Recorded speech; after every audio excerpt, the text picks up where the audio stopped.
Hello again, Dan Alasso, Making History, and this is another chapter of my biography of Dr. Charles Knowlton, an infidel body snatcher and the fruits of his philosophy.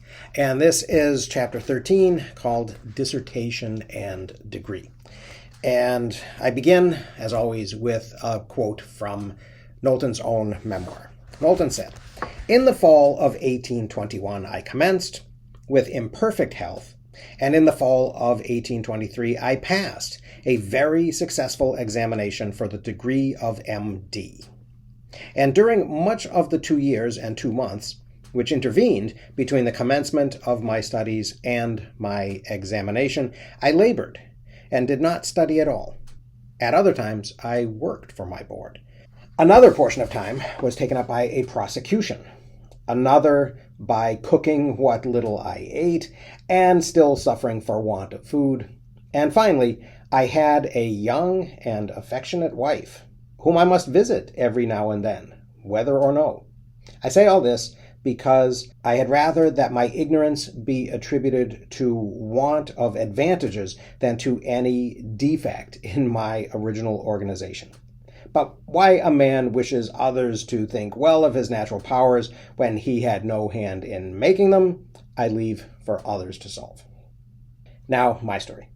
In the middle of the 1823 term of medical lectures, Charles had to leave Hanover. His trial in the Worcester County Court for body snatching in Royalston the previous summer had been scheduled for mid-November. Worcester is 110 miles from Hanover. Charles walked the first 95 miles to Templeton in harsh, early winter weather. Then, learning his trial had been postponed until the following spring, Charles walked back to Hanover to complete his medical studies. As part of the examination for his M.D. degree and license to practice, Charles wrote a, quote, dissertation that is still on file in the manuscript collection of the Dartmouth College Library. Knowlton's dissertation is an 8-page handwritten document, bound in a large volume with similar documents written by other students that year. Knowlton's handwriting is strong and very legible, suggesting that he was not rushed. The orderly construction of his argument suggests the bound document may not have been the first draft of the dissertation, or if it was, that Charles had come well prepared for the examination. The subjects of the various dissertations sharing the volume with Knowlton's suggests that students were given some freedom to choose their topic. The medical students were probably asked to write on the work they'd done that most contributed to their qualifications to be doctors, or the accomplishments they wanted to be remembered for. Most of the writers took the opportunity to showcase their knowledge of medicines or surgical practices, or to review original research they had done during their studies. Charles, not surprisingly, chose to write about body snatching.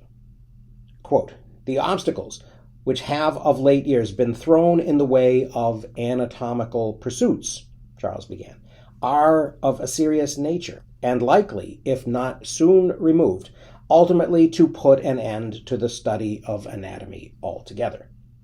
His goal was not primarily to argue for the study of anatomy, which he knew his instructors already supported. It was to convince the professors to take more decisive public action in support of dissection than they had yet dared. Charles began his essay by sweeping away the traditional moral argument against dissection, which was based on religious authority. Knowlton's morality was anchored not to religion, but to utility. The value of any art or science, he said, should be determined by the tendency it has to increase the happiness or diminish the misery of mankind. Although he probably didn't know it at the time, Charles was putting a stake in the ground and expressing the principle that would guide him for the rest of his life.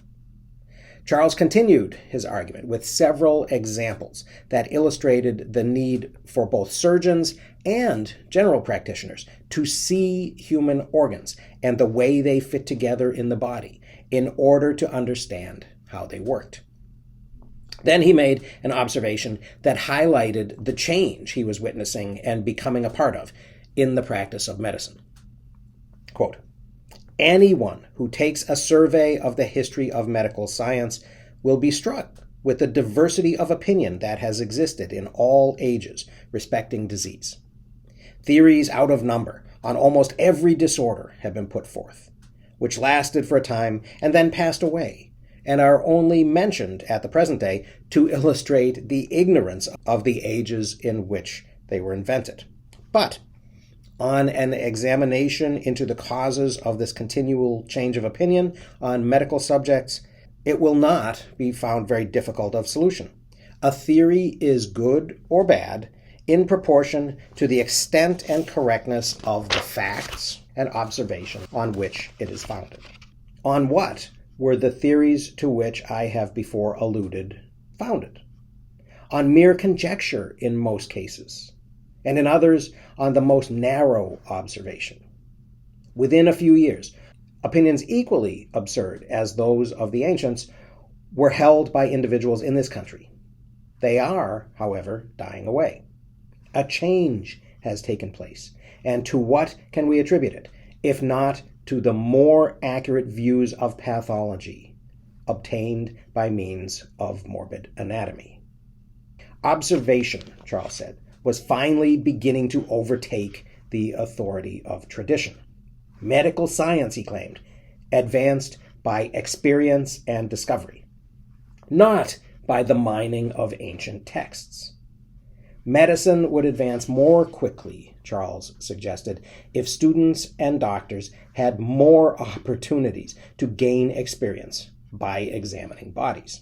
The secret trade in stolen corpses was hypocritical, and it perpetuated the double standard that allowed the majority to take advantage of the medical discoveries that physicians made while punishing them for the scientific work that led to these discoveries. Even under the best conditions, working with corpses was not without its dangers to the student, Charles observed. There is the unwholesomeness of the occupation, he said, and the danger incurred even by the most careful from accidents, which, in a broken-up constitution, not infrequently prove fatal. Doctors, and especially professors at medical schools, should lead the campaign to legalize dissection and encourage people to donate their bodies to medical schools. If the public could be convinced that dissection produced better physicians and led to advances in medicine, Charles argued, they might be able to put aside their superstition about the resurrection of the body. But there is little hope of enlightening the people on this subject, Charles concluded, until they are convinced that physicians are willing to have their own bodies carried to the dissecting room. Let it but become a general practice for physicians to give their bodies by will for dissection, and the prejudice existing on the subject will soon be done away.